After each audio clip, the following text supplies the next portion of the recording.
Okay, good day mga boss. So, mabilis ang vlog lang. So, isa na nakarang vlog natin, nakita nyo naman na sobrang laki nung hood gap natin. Pero ngayon, inaayos natin siya. Makita nyo, halos pikit na siya. So, yung OEM na gap niyan is halos nitong kararalan siya. Pero pinasagad natin siya para in case na malabak, masaldak, may allowance pa tayo pag bumaba. Bali yung ginawa dyan is yung butas na kabitan ng tornilyo banda dito. Tatlo yata yun, 4. Ginawa siyang oblong para may angat. Ganon din yung dito sa may tornilyo dyan. Nakikita nyo.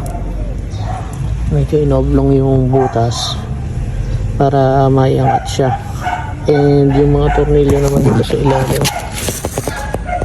ayan, tinanggal na siya. Siya na kami madumi kasi hindi na siya tatapat pag inangat ko na disalign na yung butas niya dun sa may mismong bakal tsaka dun sa may mismong bumper niya. Ayan, pantay naman siya dito. Makikita nyo na inangat talaga siya kasi medyo luluwang dito at didikit naman siya dito. So ayun yung stock na clearance niya. Actually pwede naman siyang pantayin.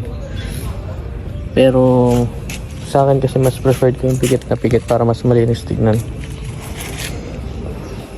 Yan siya. Ano ulit, malinis na. Yun lang.